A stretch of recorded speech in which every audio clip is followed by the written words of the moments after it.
You're listening to From a Certain Point of Skew, the only Star Wars podcast to have its battle cry of nobody's listening stolen, only to reappear on this week's Andor episode title. What do they say? Them's the breaks? Them's the breaks. It says for me to introduce myself, so I will. I'm Jason the Angry Ginger, or, according to this spreadsheet, I'm Jason the Ginger Jedi Guy. I'm broadcasting live from inside of my Wookiee Poo studios.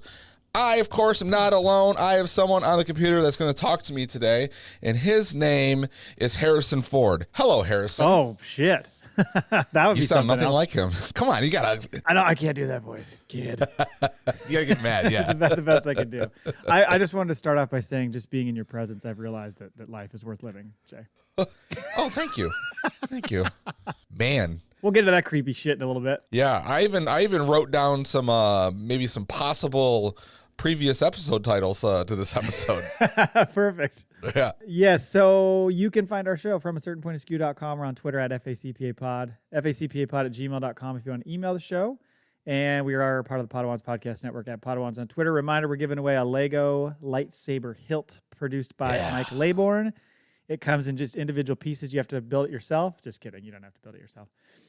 You can send us a Maul Bag email to get an entry. You can respond to our question of the week. I think we got about a dozen responses this week to our question of the week, which is great. Wow. It's going up. I think the new format that we're doing is working. I like it. It's more important to hear what listeners think than just our answers. Right. Yeah. I always forget Although to come I've up with an noticed answer I don't have a silly answer anymore for it because we're just spending the time on. So I guess we gotta meld the two a little bit. We might have to, yeah. And then also you can write a review of our podcast, and you get 3 entries for that. So all those things get you entries into the Lego Hilt contest, which we will award the episode after the finale of Andor, coming up soon, unfortunately. Yeah. So 2 things I want to say. One, if Mike wins his own hilt, he has to mail it to himself. Right. He's got to charge it. That's part of it, because then I want a video of him unboxing it. I would like to see that, and I would like to see him do it like same day, like a FedEx same day service. Yes, so he's got to really pay heavy. So they pick it up and then go, he races "Are you it home?" kidding me?" Yeah, that's what he does. He goes to the FedEx office and hands it over. And he's like, "I'll meet you there." Yeah.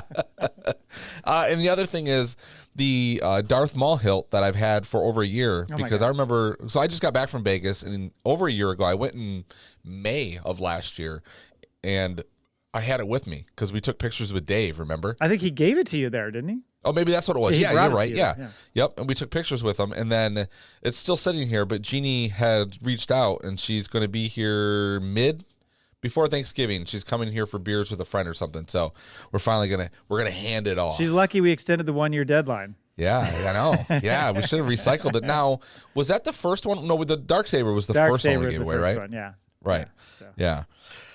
Okay, well, that's it. You've given the particulars, so I'll let you know what's going on in the show today. Folks, you got a big one here. First of all, the question of the week, what you working on there? In the news, we've got some Mando Season 3. Is it coming in February? We're going to let you know. The Acolyte. How do we say that now? The Acolyte. Boy, I went stupid like a half hour ago having a conversation.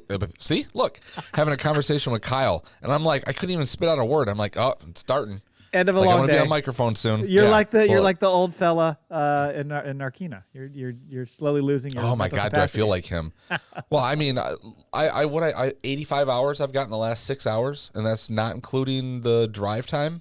So I'm like, oh yeah, I'm wasted.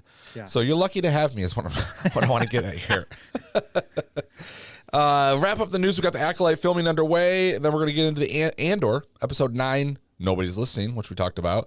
And, that was a joke. We've got a lot of people listening. We do. A lot of people. Yeah. Maul Bag, 1 email. See? A lot of people. Everybody's so focused on the question of the week now, they don't send Maul Bag entries. But that's okay. We'll take them either way. That's right. Yeah, as long as you are communicating with us. Exactly. It doesn't matter. I want someone to, find me in the quad, Yeah. and grab me by the elbow and just, I sense it. I feel it. I feel you. Oh God, my that God. was fucking creepy. I can't wait to talk. Yeah, about but she was there was I am your leader, I am your boss, but she was also I need to wring these pants out. It's been a while since she's been handled, I think. Yeah, I mean, it's gonna if it happens, if it ever actually comes to fruition, it's gonna be aggressive make-out session that just leads into a big passionate night. It's gonna be the first streaming show that you have to sign up for their Patreon to see the fucking explicit shit. They had to blur out their parts. Yeah. Question of the week. We asked you on Twitter, said we here at FACPA are convinced that Andor and his prison buddies are stamping license plate frames for the Empire's fleet of ships, but we want to know, what do you think the Narkina 7 are building parts for? Like I said, we got a ton of answers, which is great. There's some crossover here. The first one was from Chris Chappell, who said, might be parts for the Death Star. Now, we got a lot of Death Star talk. A lot of people thinking Death Star talk. So, and that makes a lot of sense, especially when we get into a little note I was going to mention later. Then Chris from 2 on 3 Pod says, feels like landing gear parts, but I'm hoping that the next episode goes full on Tango and Cash. I'm reading that. I'm like, what does he mean by that? He loves that like, movie. He brings it up all the time. I know, but like, what is the goes full Tango and Cash? Like, goes and gets the custom fit truck and goes blowing shit up in the warehouse in the middle of nowhere? It could be that, or like, doesn't one of them, Kurt Russell's character, doesn't he zip line with a fucking belt off the roof of the prison? Oh, yeah. Doesn't that happen? Yeah. Right. So maybe that's what he's looking for. I don't know where you're going to go, but is that the movie where he gets in the fight with the big guy and he electrocutes him? Right? I think or am I thinking the Van Damme movie where he's in prison? Well, shit, I know. They all blend together. But they do. You know what would be awesome is if Cassian finally finds his sister and it's Terry Hatcher. Oh, yeah. And then he's got to like cross-dress for her, right? And go to the club, right? Exactly. No, that's Kurt Russell that does that, right? That was Kurt Russell who does it. Yeah. He's not the brother. Right. Thank you, Chris. Nice to get some spots from Chris that aren't just him shitting on things. Yeah, I know. Nice. It's pleasant. I mean, it's hey Chris, I heard about the divorce, and I'm sorry to hear that you're solo now. Oh. Wah, wah. Next up is Brian Auer. He says they're making Jedi. I'm a little confused by this. Jedi jacks, so Palps and Annie can get past threes, having to lift them with the Force. So he's talking about the game jacks. You know, like where you bounce the ball and scoop up the jacks. But what does he mean get past threes? Is that part of jacks? I don't remember jacks very well. I don't get that part. Yeah, I don't know. Well, threes is was that the nickname to one of the clone troopers or something? No, that was five. You're thinking of fives. Fives. Okay, so he can get past threes. I don't know. Must be a reference. I just assumed it was because I was like, well, he's a sleep deprived man, much like myself. So where I'm dumb enough to like get on microphone and like people hear me, he just writes it, and maybe he just was like in his sleep and he wrote. He tweets at odd hours. Not that I can talk, but he tweets at odd hours, like all over the board. There's never a gap. I feel like he's always kind of juiced up. Well, what did we do? One year we did Podtoberfest, and we went for 15 hours. He drove here from Texas, got here, never slept, and did the whole 15 hours awake and well, there was a moment where he fell asleep on the couch. Yeah, he was over in the corner. We had 6 or 7 people. We had a little room of people just watching, and he was he fell asleep for a minute. But yeah, he's a champion, man. I don't know how he does it. Yeah, it's amazing. Thank you, Brian. Next is Mike Laybourne. He said vending machines for downtown Coruscant. Now that would be awesome. What would be in the vending machines in Coruscant? What would you find there? Would you find some blue milk? Probably blue milk. You'd have blue milk. You'd have those, fresh fruit. What are those fruit pieces that the fucking droids had to go get? Oh, is it the Mailer Run or is it the other? Yeah. Well, then you'd also probably have the little smaller size cereal boxes because, gotta have your Cocoa Puffs. Yeah, just if you got the blue milk in there, you got to have some Syril for Syril. So, yeah. Meow God's back. Might be parts of an engine for the Star Destroyers, TIE Fighter, or maybe Death Star itself. So again, thinking parts. I mean, which makes a lot of sense. I like the idea of them being part There's of an answer. I think it might be the next one. Yes, it's the next one. I was like, you know what? I think this is probably the most correct one of all of them. Yes, this is a good one. And there's one later that has a similar vibe to it. So this is from the Hyperspace Heroes podcast. And they said they're assembling parts that go to another level and are disassembled. Then those parts are sent back to Andor's floor to be reassembled. This is fucking straight up Sisyphus task. Yeah, just roll up the hill. You think it's fucked up what happens on level 2 in this episode. Wait until they all find out they're putting it together only to be disassembled on another floor and then brought back to them in parts for them to reassemble. Not only are we not letting you out, you're not actually producing anything. It's just a fucking giant waste of time. That's why I think it's we're just going to keep them busy, but there's really no purpose to that, right? They're obviously building parts for something.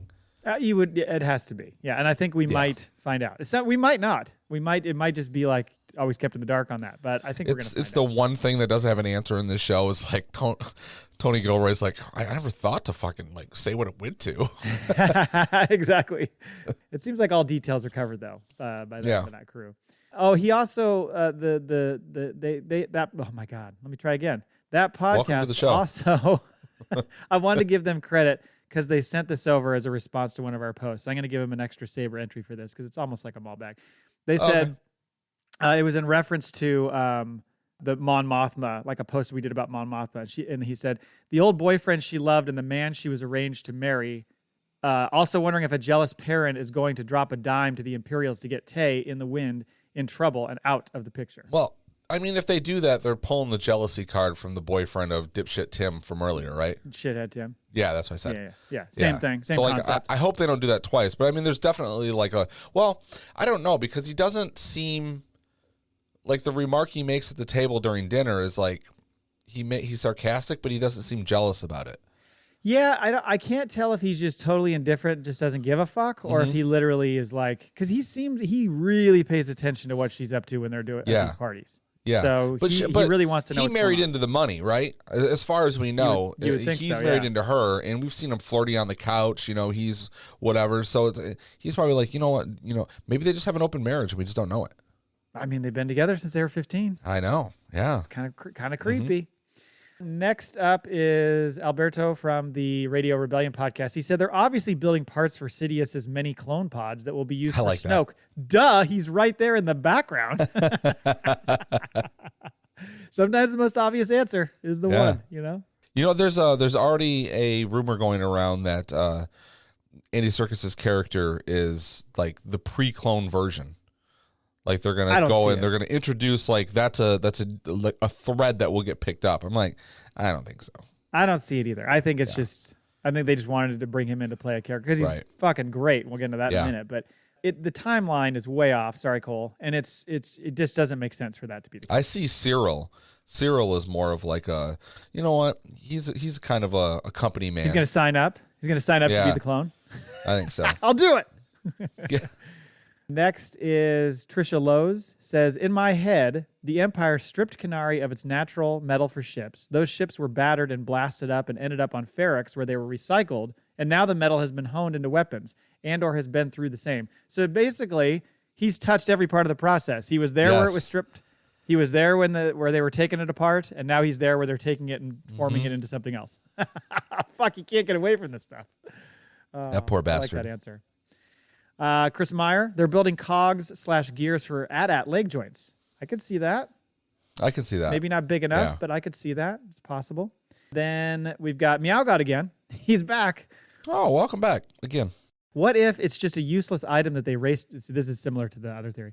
What if it's just a useless item that they race to build while on the opposite side of the prison they race to dismantle? Keeps them docile and busy all the time. They also don't get to communicate much with other inmates other than long-distance sign language. So yeah, same concept of they're actually not doing anything. They're making no progress. I like that because that's like an interesting type of torture, right?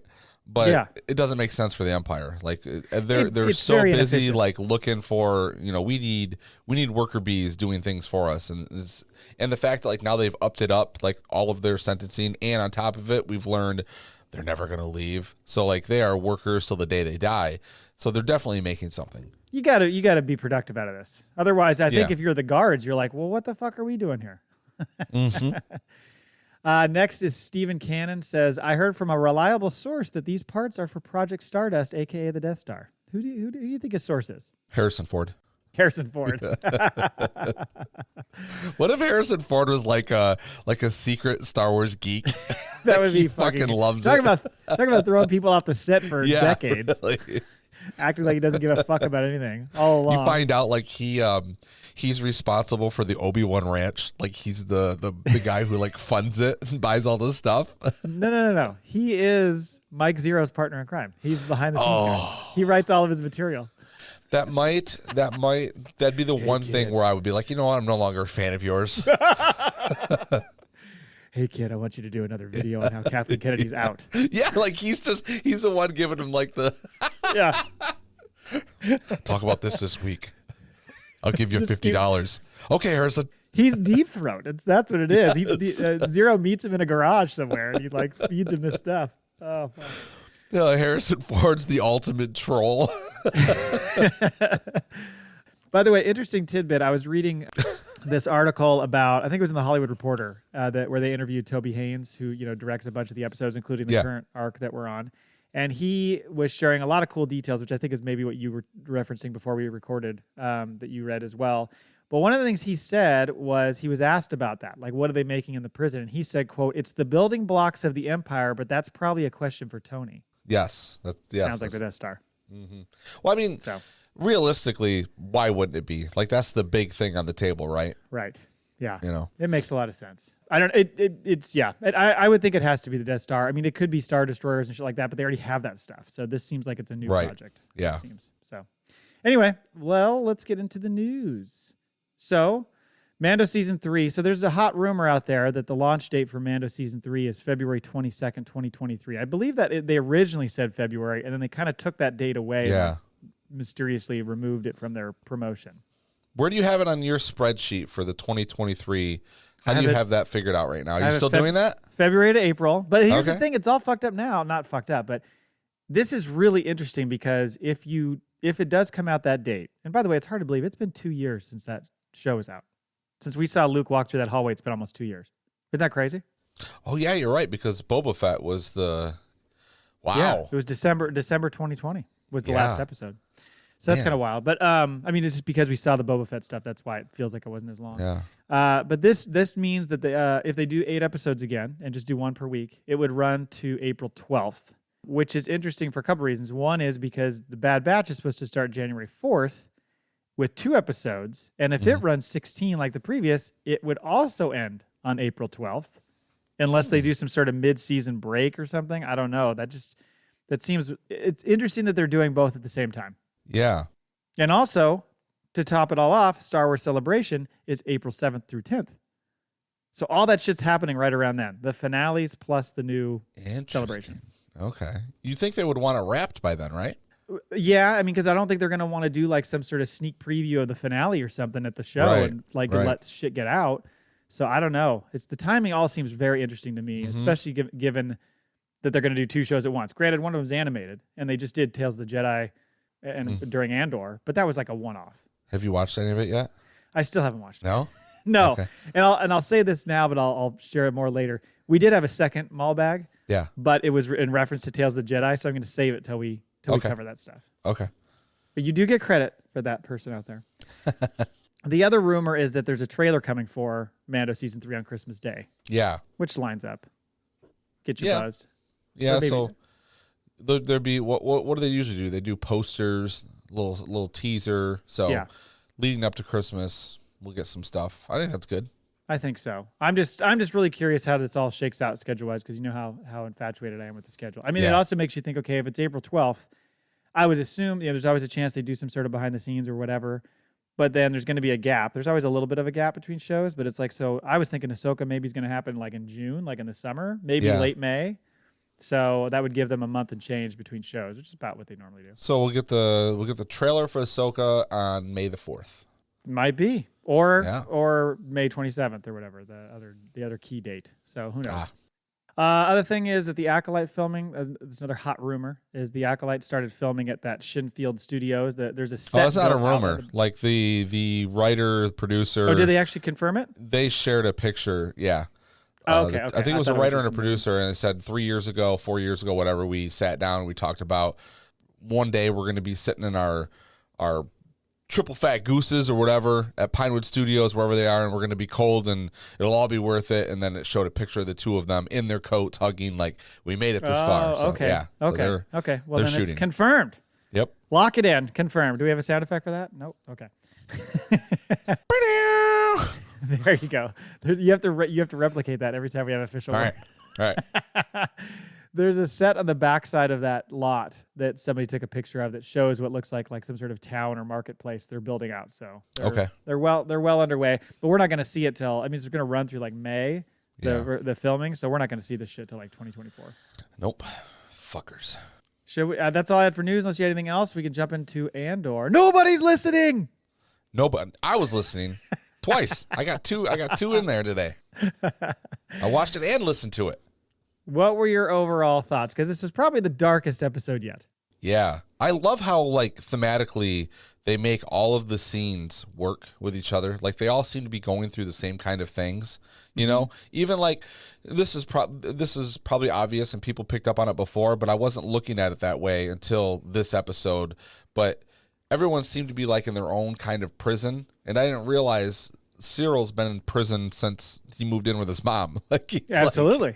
He's so just like every time I see her. Well, and just in prison, not just at his mom's place, but also by his job, like in just his life. Yeah. He just doesn't feel like he's got anything. He has this one thing that he's clinging to, and that's it. Yeah, and that, like, the most alive we've seen him is when he goes full on Norman Bates creepy mode. Oh my God. You know? Like there was just another level of, like, depravity. You could, yeah, that's the proper term. I was going to say passion, but that's being too polite. Misguided. I mean, the only thing he didn't say was, "I will have you." Yeah, I know. It was just short of that. Yeah. Fucking creep. Yeah, but they're really digging into just how awful the Empire is. Like the torture, the way they're just trying to break everybody's spirits, the way they just toss away lives and don't give a shit about anybody. Almost the joy they have in crushing people. It's pretty brutal. What I found interesting, like real quick, I guess, was the fact that, like, we've kind of rooted for Dedra, right? Because she's sort of been, until you see she's just as cutthroat as the Empire. Like, that's how she got there. That's how she's got this job. Like, when you see, like, she kind of gets off on this torture is going to happen, and she's well aware of what it is, and even says, you know, when Banks says, you're not going to believe me anyway. She goes, I probably won't. Right. And you're like, you sick bitch. Oh, she's real sick. Yeah, up until now it seemed like she's extremely career driven and maniacal in that way, but this was next level Dedra. Mm-hmm. The acting just continues to get better. I mean, watching her, like you said, Dedra's just warped enjoyment of all that torture. Dedra. Bix's reaction to the torture. Andy Serkis was fucking great. Like all the stuff he's doing with almost like trying to stay on program essentially. Yeah. But losing it inside, like going, this can't, like, I don't want this to be fucked up. I got 200 days left. Yep. Everybody don't fuck up my shit, you know, because he just has no idea. And then the realization later that he hits when he's like, I'm never getting out of here. Yeah, beautiful thing. I mean, really torturous, good. But like to watch it, to watch his acting is. Him and Bix, a lot of close-up shots that just, you know, presented so much. Like this is a very dialogue-heavy show, but a lot of emotion being shown in those close-ups. This show, man. It's a mastercraft all the way around in its acting, its direction, the writing, just like thematically the way it's playing with things, the way that, like this episode, the way that everyone is almost like the noose is tightening up on everybody.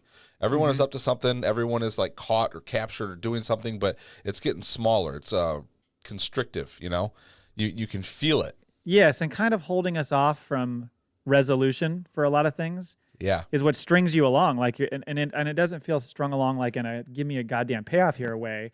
It feels like, how is this going to play out? I mean, every week we do our little what's next segment. We're trying to figure out exactly how it's going to come together, and then we get these little dips and surprises and turns. It's just been great. Yes. So, to kick it off, this episode, speaking of torture.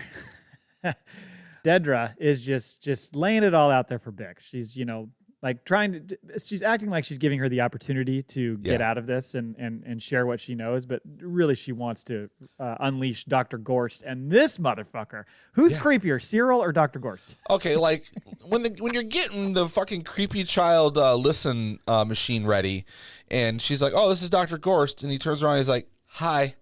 Oh God. What the fuck? I laughed when he did that.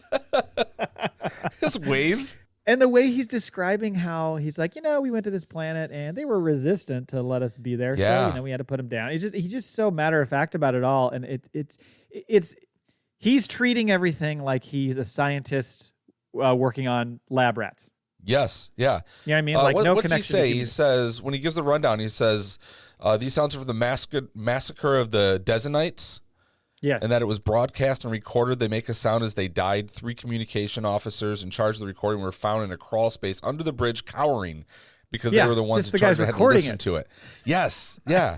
Like just the amount of detail that they give you, like it's so fucking haunting. And when they're putting the the headset on, and it's just like, it's her terrible. reaction. I love the fact that they don't try to play it for us. Right. We just see that in silence. We just see her reaction to it and losing her fucking mind. It's far worse. Psychological, crazy shit. Yeah. Right. Yeah. I do want to go back real quick and throw a red flag on the play because Dedra, she's full of shit. She's never been fishing a day in her life.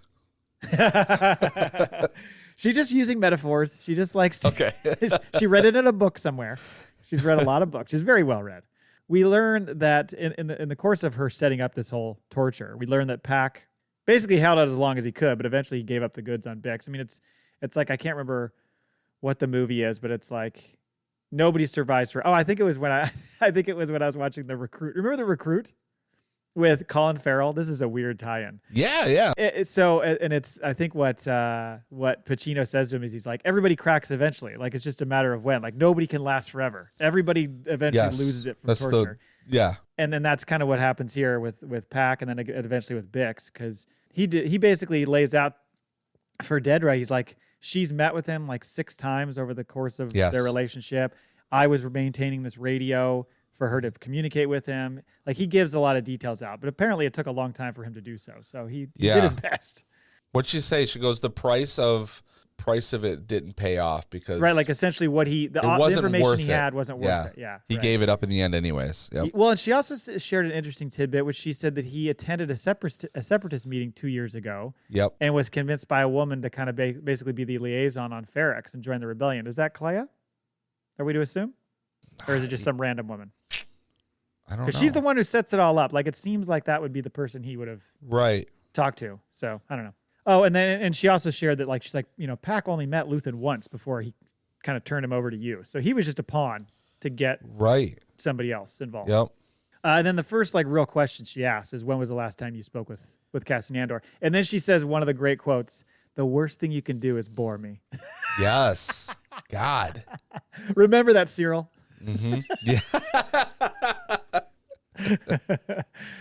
We talked about Gorst. He's just a fucking lunatic. He as you said, he explains how they just wiped out the species. They recorded this sound. He said, we isolated it to what we think are children. I mean, what a fucking nasty ass, setup that they've created. Because I love how he's like, don't worry about the restraints. Those are for you. Those are more for you to so you don't hurt yourself. So you don't hurt yourself. Yeah. So I mentioned at the top, really showing the Empire being nasty. This is the most torturous thing we've ever seen in Star Wars. Like in the past. Oh yeah. It was always a robot. Yeah. Oh yeah. In the original trilogy, you saw the fucking floating hypodermic needle come into Leia's cell, but you didn't see it. Yep. You saw Han, get that electroshock treatment or therapy or whatever on Cloud City, but that was kind of it. I mean, did you notice the shot was the exact same? Like when they were when you hear her screaming, the camera's outside the door and the officer comes out and hits the button, and the camera watches the footsteps walk by and it pans up. It's the exact same shot with Leia. Ah, yeah. Homage. Yeah. So then, once she's tortured long enough, she basically gives all the answers to Dedra. How Cassian was getting his info and all the stolen goods, and then she does at some point come out and tell the guard or that other guy, whoever remember that kind of, I don't know, that kind of overbearing dude who originally talked to Blevins back when they first got on Ferrex, who was like, I want to be made a prefect or whatever he was saying. He shows up and he's like, I'd really like to hang Pac. Can I do that? I know. And she's like, go for it. Let them know who's really in charge here. And she's always got to be somewhere. She's always like, well, I got to go. So you do your own thing. Just make sure she stays here. But she clearly does it. I mean, she's clearly like, you know what? You have your fun. Go ahead and hang that man. Jesus Christ. You have your fun. Jeez. Meanwhile, back at the Pokey, Cassian is like, I'm going to go take a piss break. I love he says, I got to make my run. It's like, what does that mean? You got the runs? Well, there's 2 things going on here, right? Because you see him glance up and you notice the guards in the windows just walking by. Doesn't even pay attention to what they're doing on the floor. So they're so they don't even care what they're doing. I couldn't tell if it was just that or if it was also him knowing that there's activity up there and maybe that new guy's coming in. But but that could have been separate. But then he goes into the John and breaks open that panel and starts like trying to cut a hole in a pipe or something. Like, what are you doing? Really? So it's not quite what we talked about before with the Shawshank, carve the hole out, but it was similar to that. And then while he's doing that, the announcer comes over, man on the floor, on program, so he's like, what do I do? Do I take a shit or do I run back out there? Give me a minute. And really, that's what I'm thinking of. Like, what if he was like mid-push? Yeah. Because like he was doing nothing, so he was able just to run out there. Like, is he allowed to stay on the shitter? Does he have to like show face? Like, how's that work? You have to stand up, pants still at your feet. He's got TP hanging out of his ass and he's running. I'm here. But then this new guy arrives and you can see Cassian's like taking inventory. Also with that other guy always he's talking to from table, whatever. Yeah. And they're like trying to kind of figure out, okay, there's 2 guards. They step back. There's these weapons. So is the whole floor kind of communicating with each other? Like they're all planning to escape together? Because I'm trying to they don't communicate away from their table, but the 2 guys aren't, they're working in different groups, but immediately they're like, well, change of plan. This is how I would do it. Like let it come down halfway. We're going to. Yeah, I think we're to assume that they've had these kind of little clandestine conversations over the course of every shift because every day is this monotonous shithole of a day. So I don't think they're communicating other than the sign language. I think is more just to kind of know what's going on. But I think within your own room that you're communicating with those guys, especially because you can do it on the floor once you go back to your cell block. Yeah, true. So they're just kind of taking inventory of what's happening, and Andor is even like, let's go right now. It's like, what? not quite ready yet. Yeah. And then this is when we start to see Olaf, the old guy, like start losing it. He's like, he's having issues with his hand. He's starting to get these physical problems. The crew's concerned because he's confused. Right. Yeah. Like maybe some. Yeah. At one point, like he doesn't realize he's already asked, like, are we ahead? Like, where are we? And we just told you a couple minutes ago, we're 1 rack ahead. He's like, oh, what do you think? I don't want to, win this day? Let's go. Right. And he's so close. He's like 40 days away from being done. I know. While they're kind of in their hold, that little bridge area, waiting to go back to their cell block, that's when info starts coming around that like something bad happened on level 2. Yeah. This is the scene that I thought where Andy Serkis just crushed it because he is like trying to get everybody to shut up, and he is so focused on finishing his term and doing his time and not having anything screw it up that he knows something's wrong, but he's like telling everybody, guys, and later on, it happens when he's talking to Andor, and Andor's like, do you think they're really listening to us? He is convinced, clearly, because he's saying stuff out loud, almost to like, guys, there might be something, but it could be wrong. So let's just all do our jobs. And I mean, he is so concerned about fucking it up for himself. Yeah. And then, Andor's just needling him. Like, how many guards are on the floor at once? He's like, I'm not fucking talking to you about this. So Andor feels comfortable enough to throw it out there, like, dude, we got to break out of here. Yeah. And he's not like saying I'm going to turn you in, but he's just like, just shut up. I don't want any part of this. Mm-hmm. So, and that's when you get the whole like, we're cheaper than droids and easier to replace. Then he's screaming, nobody listens. Nobody's listening. Now, what's funny is that is sort of similar to something Cassian says in Rogue One to Jyn, right after they upload the Death Star plans. He asks her, do you think anybody's listening? Yeah. Yeah. Comes back around. Mm-hmm. So exciting. Now to your gal Mon. Yo, hello, dear. She's in the Senate. She's doing her best. She's trying to block the Imperial overreach. She's calling out the Pord. She needs a hype man. She needs someone in there sitting right next to her. Flav. Yeah, don't you turn that fucking light off. I know. Everybody's flipping their lights on. Yeah. Oh, come on. She's just it really is like the most boring episode of C-SPAN I've ever seen. But still. We're going to do a floor vote now? Yeah. No, and you lose again.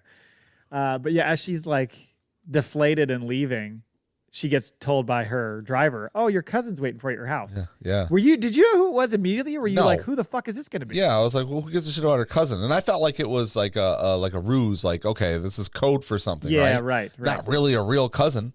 Yeah, right.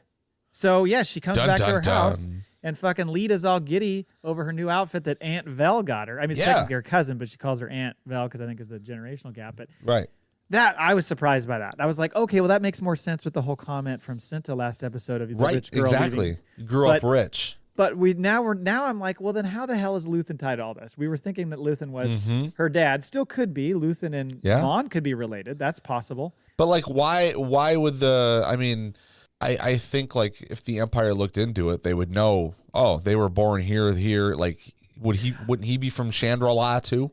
He would, well, potentially. I mean, if they're cousins, so Mon and Luthen are cousins, and then essentially Vel is like her second cousin because it's okay. Maybe, I don't know. I'm okay, there you go. There you go. Okay. Something like that. Yeah, they might be from different worlds, and at this point, they don't know him as doing anything wrong.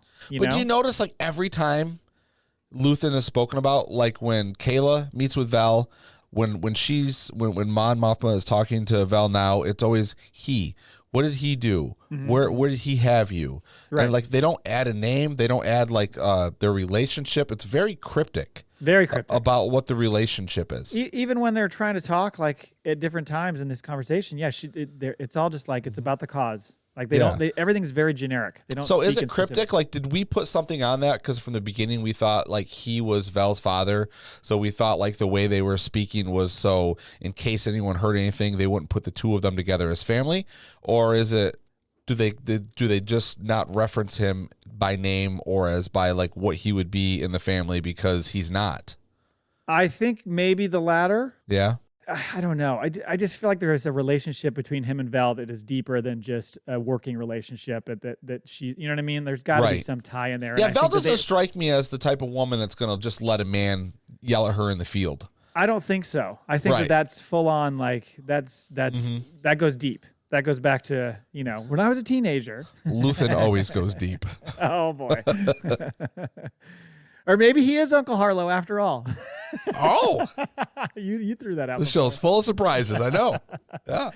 So back at the ISB headquarters, Dedra is reporting back to Portagaz about her findings on Ferrix, and she explains how all the details that Bix shared, like about all the stolen goods and how they were able to trace one back to Maya Pei's rebel cell. Now, Maya Pei was referenced by Saw. By Saw, episode. yes. Yeah. So don't know exactly who that is, but clearly somebody who's operating a rebel group.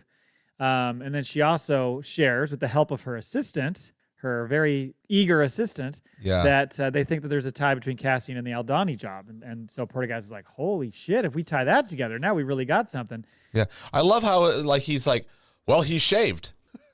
Like that. Yeah, that's it. That's it. Yeah. Clearly, we've nailed this one. Have you ever played the game Guess Who?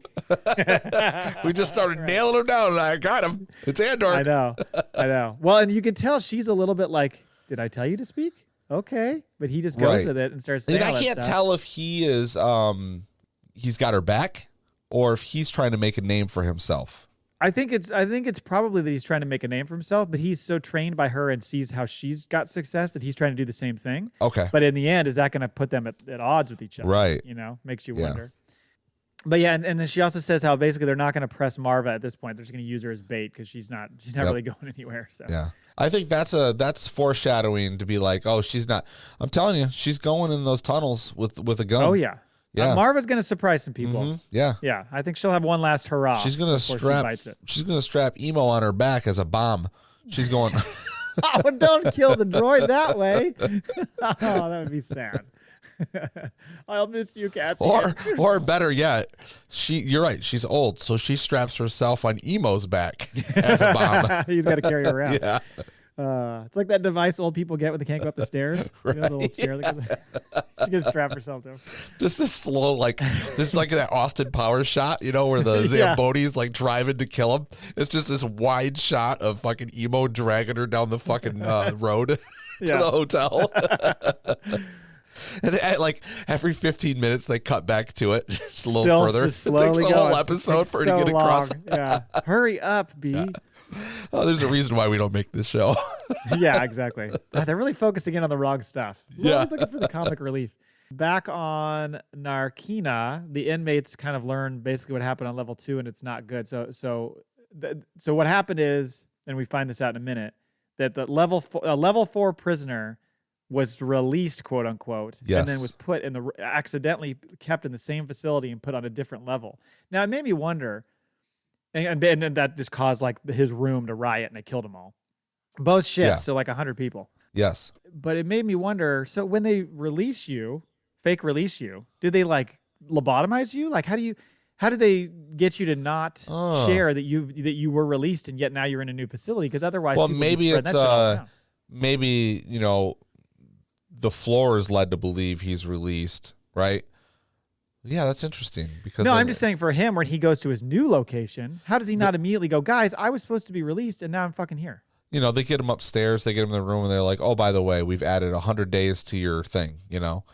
And then they move him over somewhere. That is an interesting question, though. Yeah, I don't know. I just wondered about that. But that is kind of fucking dirty pool. It is.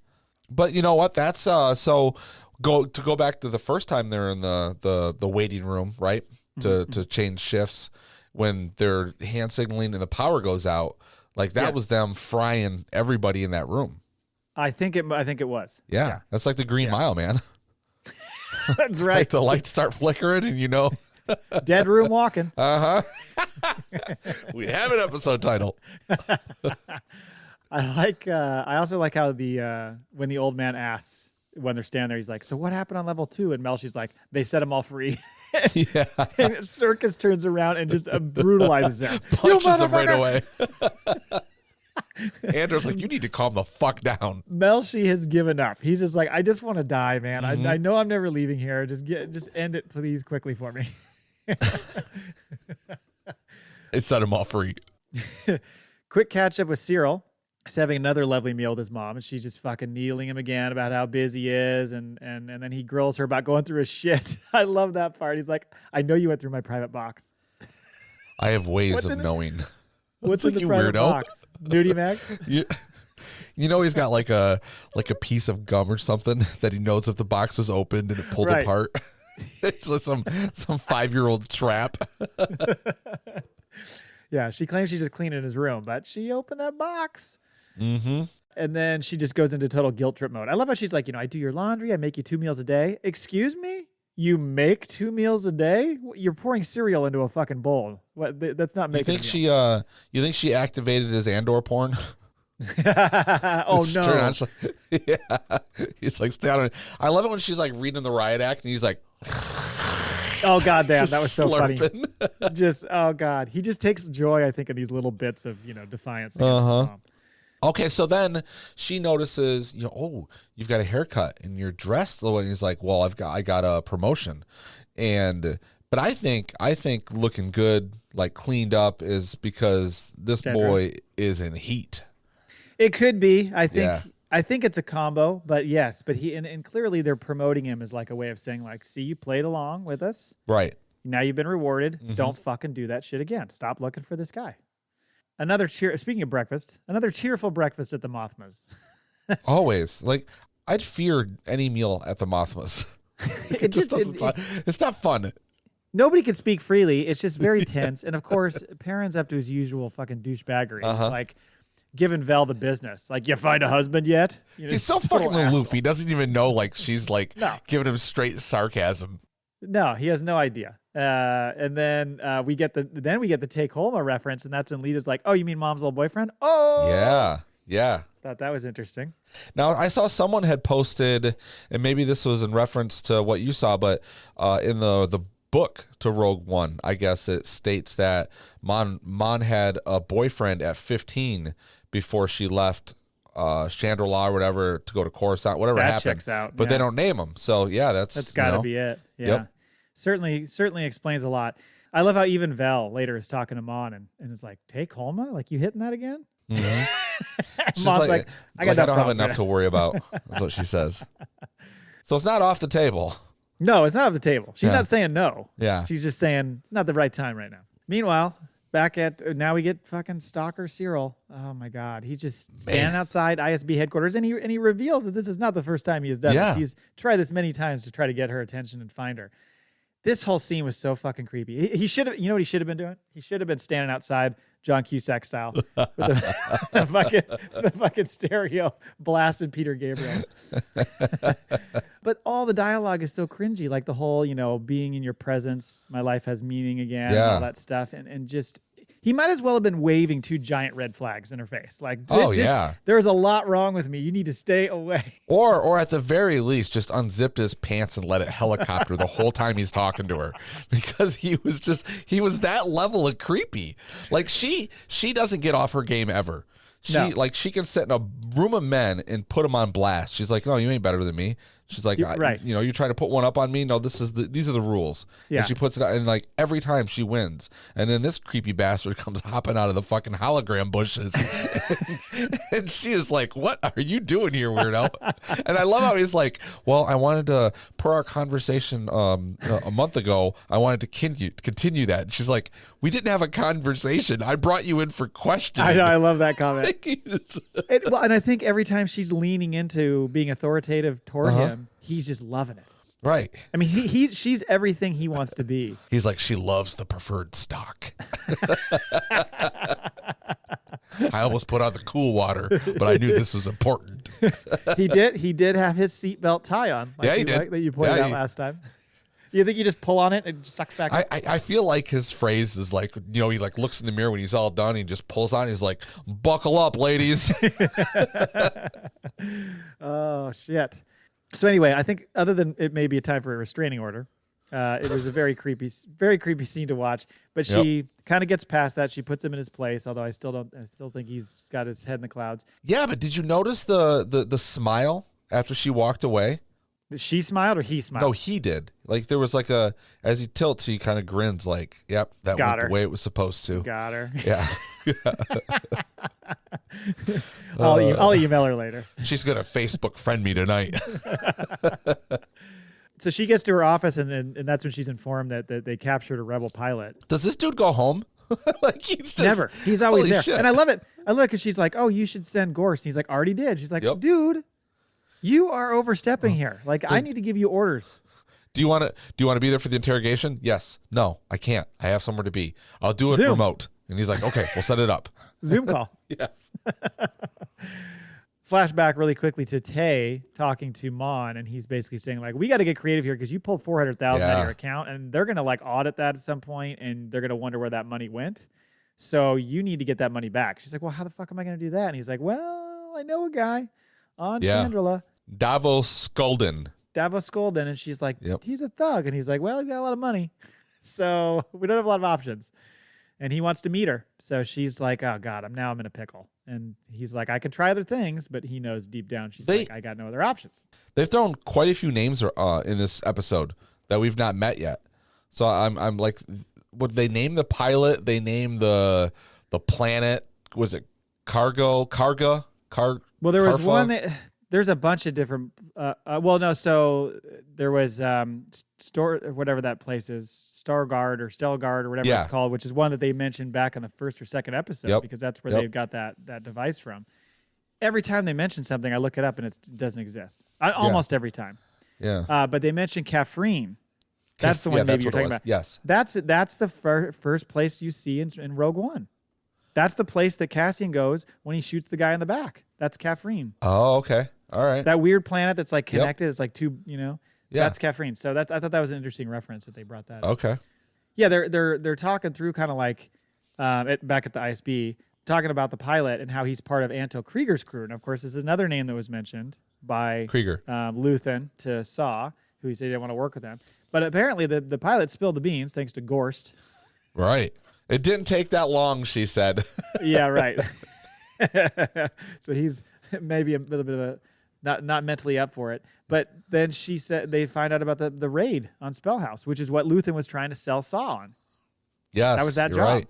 Yeah. So Saw in the end his intuition paid off because that's going to be a trap. That's a trap. They're gonna suck him in there and fucking kill him all. Yeah. Well, they don't know about Luthen's fucking lightsaber ship. They don't. If that is his ship, you think that's his ship, right? I think it's the Fondor or whatever. Yeah, it could be. So then they just talk about this whole plan of like staging a mechanical issue to let the pilot be found and blah, blah, blah. So they're going to kill this motherfucker, put him back in his cockpit, and then just shut the ship out to drift. Yeah, let it float and get picked up. Get pulled into traffic, and they'll tow it back into the planet. And I'm like, you sick sumbitches. Portagaz's like, great plan. She's like, yeah, I know. I'm a pretty disgusting person. You should see my bedroom. Actually don't. Back on Narkina, they have shown them building these widgets for so fucking long. The monotony is really driven home in these last two episodes of just how boring this fucking job I feel like I could go into prison right now and build one. I might be able to do it. The thing drops down, your hands are up, you pivot it, you put the thing in, you fucking crank it with Got to the wrench it a little bit. Yeah. Yep. Then you had to bring the drill down. Yep. We can do this. Uh-huh. The old man is really in dire straits now. He like can't even hold himself up. I actually thought, you know how they do the whole clear hands? I thought he was going to have his hands resting and get like, sucked in. I thought there was going to be something happened to him too, but yeah, they that kudos to them for like looking out for the crew, right? They totally do. Uh-huh. And I don't think it's all self-serving. Like originally I kind of felt like they were looking at anybody who was slowing them down as like, you're fucking it all up for us. But I think they're actually like, hey, we got to be a team. It's not a brotherhood. It's a workers union. It is a workers union. But they know that if they got a weak link, it's going to fuck them all. So they're not, I don't think they're doing it like out of like, you're ruining it for us. It's more like, come on, guy, you got it. Like, let's go. Yeah, it's not so much for the flavor of the food. It's that they don't want to be electrocuted. Don't want to be electrocuted, which we saw in this episode. Right, The people in the middle of the room get electrocuted. Jesus. And they don't even take them over to the corner or anything. They're just like, you know what? You lost. Fuck off. Make everybody watch. Yes. So that they know to work harder tomorrow. Mm-hmm. Oh, God, this place sucks. So eventually, like I said, the Olaf just can't even stand up, and they watch the people getting fried. They start walking back toward the cell, and that's when they call in the doctor. Like, that's when finally Circus's character's like, okay, get the doctor. Well, he's stroked out at the table. Yeah, he did. He's like, ugh, just he's like, in bad shape. Yeah, and they had to hold him up, and they're basically like carrying him down the hallway to get him back to their space. But yeah. Well, so they bring in the doctor. Like, let's just call him a veterinarian. I mean, he's there to put people down. Yeah, he's like, oh, Lassie. The actor who plays him, Adrian Rollins, is the guy who played James Potter in the fucking Harry Potter movie. So we have Aunt Petunia, Marva, and now we've got James Potter here. So a lot of Harry Potter pulls. Wow. He checks over Olaf and he's like, yeah, stroked out. This guy's dead. Like, let's just put him out of his misery. And he's like, he's the lucky one. Yeah. He's just like Melshi. He's just like, oh, fuck. You know what's going to happen to you guys in the next week? He says that because he's already got the knowledge of what he's about ready to spring on these guys, which is like, you know what? None of us are ever fucking leaving this place. Yeah. He's the one who finally kind of confirms it because that's when Circus is looking at him like, what the fuck happened? And he's like, this is what happened. They screwed up. They move people around. Nobody ever leaves, but they screwed up and put him back in the same facility, just on a different floor. So instead of getting any of them to talk, they just fried them all. Killed them all. Yep. Yeah. I think on that bridge, like I think where the shift change happens, they just fried them all right there. Oh yeah, you're right. They very well could right there. Because that's why the lights go out, like you said, you know. But like in the windows, you would see like, where the fuck did they all go? Maybe the shades were dropped. Yeah. For that particular one. There we go. And then the final shot we get is just Cassian walking toward like the cell block with Kino, and he asks him again, how many fucking guards are on the floor at one time? He's like, never more than 12. So Kino's on board. Never more than 12. Yeah, so he's on board. So obviously, when we're looking at what's next, prison break. We're gonna get a prison break. Mm-hmm. Clearly, Melshi's gonna make it because we. So know now, let me ask you this: like this, if this sticks thematically, like this episode, the net, you know, is constricting out all of them in different ways. Is this like a prison break or something for each one of them? Like maybe does Mothma get found out and now she's got to go? Does like what's happening here? What do you think? Right. Does Bix get out somehow because she's still captured? She's captured. Well, Cinta's watching her. I know. Well, that's the thing is I think from this Narkina perspective. Well, one thing I'm wondering is clearly Kino, the Andy Serkis character, is going to be on board now. Yeah. Is he going to end up dying? Is he going to end up buying it so that like they can get out? Is he going to be a sacrificial guy? I think like so. And then there'll be like an end credit sequence where they've got him on the table. We can clone him. Palps walks in. Good. Yeah. And they're like, really? This guy is the guy you want to do? Okay. All right. The only way they're going to get off of that place, I'm thinking, is if they time it with like new arrivals and commandeer one of those fucking transports. They have how to. The hell else are they going to get off? Right. You know? Yeah. Because it doesn't appear like there's anything else there that you could just steal and leave with. No, it's just that arrival ship, which isn't there very long. No, it's very, very quick. Again, very efficient, those guys. And then we saw footage in the trailer a while ago of people of like Ferrex like fighting, trying to kind of break through those barricades of like those Imperial mud troopers. Uh-huh. So I would assume we're going to see an uprising on Ferrex now. They're going to be like, okay, Pac got fucked, Bix got fucked, Marva's dying. She's going to try to rally people. Maybe Brasso steps up and is like I got to fucking get things going, you know, his buddy. Yeah. But there's going to clearly be some sort of outrage that they're going to be like, we can't just sit back and take this now. Like, we got to do something. And I think that's what's going to launch off at Ferrix. And then it's like, okay, well, then what the hell does Cinta do? Because she's there to watch and look for Cassian. Yeah. She's also part of the cause, though, so she's got to jump in and help. Well, I think so, and I think that's how, to me, Bix leaves with Cinta. Like, there's going to be nothing left for her after this, outbreak and everything. And, well, okay, so does Cinta leave her there, or is she like, you're better with me because you have information on Luthen? It could be, because she could take her with her. I mean, I would think that this would be I would think this would be the last episode of this season anyway, where we see Ferrix. I think whatever's going to happen in the finale is going to be elsewhere. So this is kind of the where shit goes off. Well, unless they build it up to like where the season finale, then you're seeing like the battles or whatever the big thing is, and could be they save like that for then. Yeah, they like to this one's happening here, this one's happening, so you're seeing them all happen at the same time. Yeah, that's possible. That's a good point. Will we see any of the trap being laid for Anto Krieger and the whole Spellhouse plot, or do we just learn about it in the aftermath? That's one thing I was going to wonder about. The pilot. I'm wondering if that's what the big battle is above the planet, because we don't know what that's about. But if that is Luthen's ship, and he's trying to get the hell out of there or the hell in there or whatever the hell he's doing, like maybe he goes and then tries to get out. Right? He realizes that they're trapped in there. That could be. Now, does Luthen make it out of the season? He has to, right? I would think he's got to make it, unless they decide that this is the big death of season 1 is him. But I don't think so. Yeah, I think they're going to keep him around. I really like this character. He's great. I feel like he's got to be in there. Well, and that's the thing too. Is I was thinking, is this next step when we get Luthen doing his follow-up visit to Saw, or are they going to save that for the finale run? We're like, I think okay, so. Shit's broken loose here. We need to ramp it up. I got to convince you to go to war with us. Yep. I think because I think we're going to see some with the Spellhouse thing being foiled and all that. We're going to see some rebel losses that are really racking up, and Luthen's like, we got to go to the next level here. I think we're going to get movement on something's going to happen with Perrin. Turning on Mon Mothma, yeah.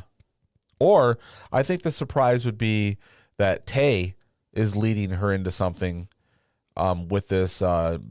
What's his name? Oh, you think Tay's doing something nefarious? Like because that's the one we don't know about, right? So that would be a double cross that we wouldn't be expecting, and then actually Perrin would be surprising to not be the shitbag, and Oh yeah. Well, that we really have to reevaluate at that point, right? Because maybe maybe how she's doing the whole like they don't know who I am, they think this is what it is, but really I'm doing this. It'd be interesting if he was playing the same thing because he's not really about politics, right? No, I just don't see him. Like, I mean, he's a real fucking good actor if he's pulling one over on everybody. Well, in a lifetime relationship, unless he's literally in the end going to be like, look, I'm a banker. I need to be worried about my own self, sustaining myself. So in the end, I had to sell you out. Sorry. Yeah. Yeah. Well, it's kind of like Lando when he turned on Han, Didn't have a choice. Right. But that was different. Like he was literally stuck and they were like standing behind him essentially. This is like he's full on orchestrating an entire deal here with her. That would be a little bit dirtier. And then only other thing I was going to ask is does Vel's not going to chill on Chandrila. She's like, where is she? She's not going to, no, she's not going there. She's got to go somewhere. Maybe she fucking tracks down Luthen. She's got to have a word with Luthen. Yeah. Where does Syril go from here? I mean, the dude, he's been called out for being a creep. I think he goes, fuck, what's the name of the planet? Ferrix? He goes to Ferrix. On his own. Yeah. And then, because she's like, I better not see you again or whatever. And, he's just like, he's so creepy. He's probably got like a candlelight dinner, like out on a patio or some shit. And she's going to walk by. He's like, hey, when you're off shift, I got a steak for you. Funny running into you here. Yeah. She's like, I'm on vacation. I didn't know I'd meet you here. Yeah. Stop following me around. That's easy to turn the tables on her. Why are you following me? Are you stalking me now? It's the old, I'm going to pursue her until I win her over. I guess, because this is the one person he thinks will understand him. So if that straw breaks at all, it's time to strangle Mom. That's what I'm saying. I was just going there. I'm like, he's like, I'm going away. She's like, what do you mean you're going away? You just got a promotion. The shot of like him wheeling his fucking suitcase out the door and like just her like dead head rolls out of the fucking kitchen. I told you not to touch my private box. Right. Yeah. Oh shit. Yeah. Well, it's going to be fun. 3 to go. I can't believe it. I can't believe we're already down last 3. What if there's a little bit of, because like, I don't know, the way that he says, I sense it, I feel it, like all this stuff. Like, do you feel like maybe there's a little bit of dark force in him? I That would be quite a twist. I don't know about that. Yeah, I know. I'm just trying to make something up. Well, we did talk earlier about how he's the snow clone. Yeah. Because he volunteers, so that could be possible. Yep. Oh my God. There's things in there. Syril's got he's got to figure something out because he is in a bad place right now. He has no touchstone at all. Like he's got nobody that is his person. Right. I mean, his mom is like driving him crazy. The woman that he loves basically because he likes the way she operates in her job. Oh, I mean, this is total Freudian right here. Like he's just going from killing his mom to like he thinks he's in love. In 5 years, he's like, I need to kill her and get away. Okay. Looking forward to next week. In the meantime, let's go to the Maul Bag. Let's do it. Hello there. You've got mail.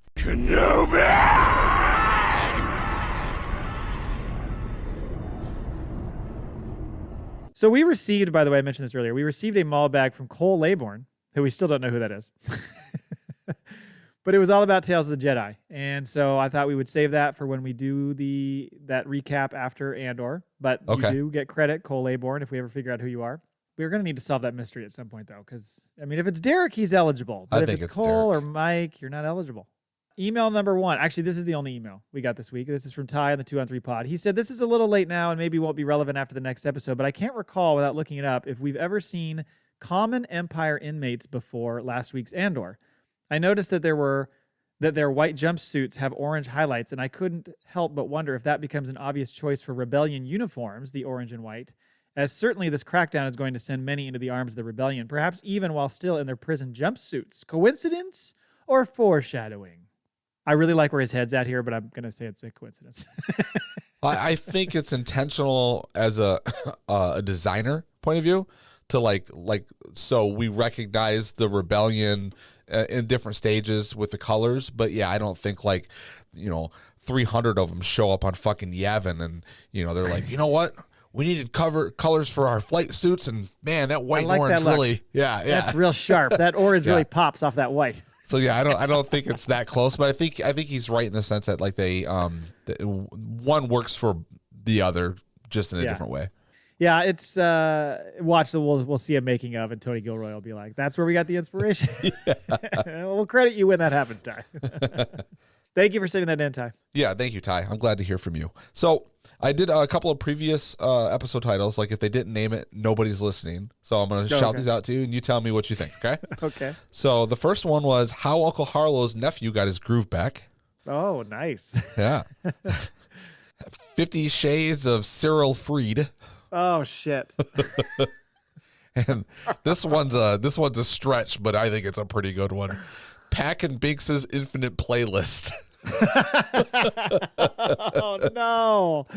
Well, it's never going to leave their brains. No. So it's only one song. I was trying to work Kids Bop into there. Oh my God, that's funny. Good shit. And with that, ladies and gentlemen, thank you for listening. Thank you for playing. Please keep going for the Lego shaft, we're going to call it this week. Wow. Until next time. Podcasts are built on hope. We have spoken.